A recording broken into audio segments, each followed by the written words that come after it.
Shalom, selamat hari baru Bapak Ibu yang dikasihi dalam Tuhan Yesus Kristus. Sangat bersyukur beta bisa menyapa Bapak Ibu lagi dengan beta Papa Dilan.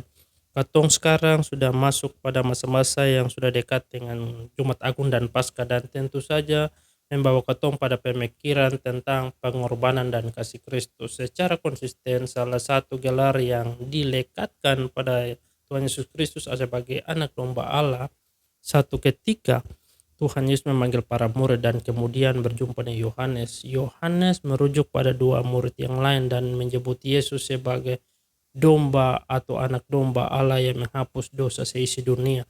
Kemudian gelar itu dipakai secara konsisten apabila kau membaca di Wahyu. Tuhan Yesus disebut sebagai anak domba Allah yang telah tersembelih, yang mati tetapi juga yang bangkit. Menarik katong kalau meneliti istilah anak domba ini sangat terkait pada sejarah Paskah mula-mula. Paskah pertama, Paskah di dalam perjanjian lama, Paskah ketika bangsa Israel dibawa keluar dari tanah perbudakan. Ada peristiwa penting di sana. Izinkan beta membaca satu bagian firman Tuhan dari Keluaran pasal 12 ayat 12 sampai 13, begini bunyi. Sebab pada malam ini aku akan menjalani tanah Mesir, dan semua anak sulung dari anak manusia sampai anak binatang akan kubunuh, dan kepada semua Allah di Mesir akan kujatuhkan hukuman. Akulah Tuhan. Dan darah itu darah anak domba, menjadi tanda bagimu pada rumah-rumah di mana kamu tinggal. Apabila aku melihat darah itu, maka aku akan lewat daripada kamu. Jadi tidak akan ada tulah kemusnahan di tengah-tengah kamu apabila aku menghukum tanah Mesir. Dikatakan di sana, apabila aku lewat dan melihat darah itu, maka akan ada kemusnahan.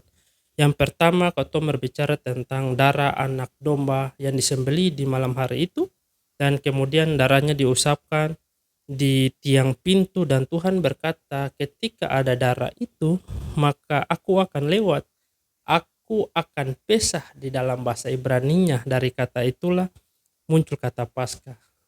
Peristiwa itu atau kejadian itu sebenarnya merupakan gambaran atau nubuatan tentang apa yang Tuhan kerjakan dalam rancangan keselamatannya dengan hadirnya Yesus Kristus sebagai sang anak domba.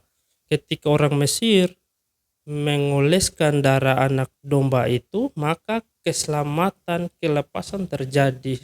Tidak akan ada kematian dalam rumah itu.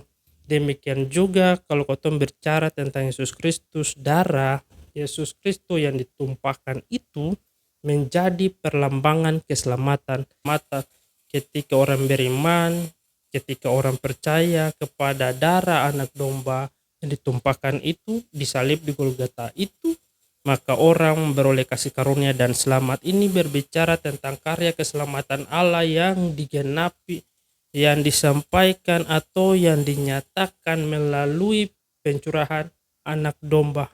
Kalau di perjanjian lama anak domba secara literal toh, tapi kalau dalam perjanjian baru atau kotong peringatan secara Jumat Agung itu adalah anak domba yang tersembelih, yaitu Yesus Kristus. Nah, setiap orang yang percaya, yang taat, dan mau mendengar tentang pengorbanan anak domba ini beroleh selamat.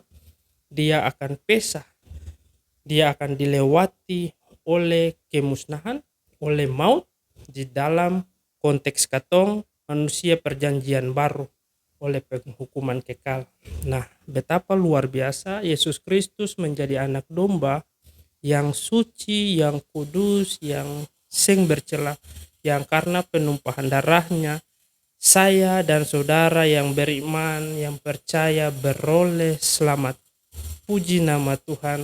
Betapa katong sungguh-sungguh bersyukur ketika katong masuk dalam momentum perayaan Jumat Agung maupun Paskah, karena waktu itulah katong sedang merayakan Pesah, dilepaskannya, diluputkannya katong dari kematian. Shalom.